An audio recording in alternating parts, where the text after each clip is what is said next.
اهو امجد جه اهو. الحمد لله على السلامه يا حبيبي. حماتي حبيبتي الحمد لله على السلامة. الله يسلمك. ايه الجمال ده بس؟ ايه الله كوارع دي ليلة مش فايتة. بقول لها مفيش فايدة، برضه تعبتك برضه وخليتك برضه تطبخي، والله تعبينك معانا.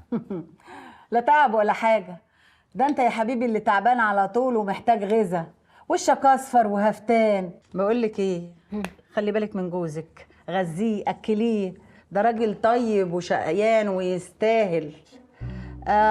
على فكرة، انتي فاكرة هبة جارتنا؟ دي وحشتني قوي.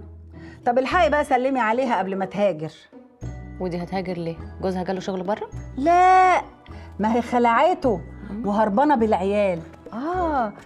ما اصل يا حبيبي رجاله اليومين دول مالهمش امان. البت يا عيني فضلت واقفه وراه وعماله تشقى معاه ومخلفه له عيلين زي الفل.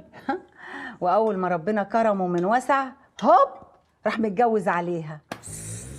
لا بس هي ما سكتتش، هي راحت الشقة واتمكنت منها وباعتها وخدت فلوسه وخلعته وخدت العيال هتهرب بيهم، وهو يا عيني محروم ونفسه يشوف العيال ومفيش فايدة. يلا اهي هتهاجر، خلي مراته بقى الجديدة تنفعه. سلامتك يا حبيبي، اشرب شرب. لا شبعت الحمد لله. تسلم ايدك والله العظيم تعبناكي. ألف هنا وشفا يا حبيبي. بقول لك ايه، اقطع دراعي ان ما كان جوزك ده عامل مصيبه. قومي اطلعي وراه شوفيه. دي ماما دي مجرد شرقه بسيطه عادي يعني. شرقه بسيطه يا هبله، طالما ان هو قال لك انه مش عايز يخلف تاني يبقى اكيد الموضوع فيه إن. يا بت قومي شوفي جوزك، حلقي عليه، اوعي تسيبيه ينام. قومي يا بت. يا ماما انا ما اكلتش. الله ما تاكليش. الله، الاكل لو برد هنسخنه، لكن جوزك لو برد هنعمل فيه ايه؟ هندخله الميكروويف؟ قومي. حاضر. شوف البيت.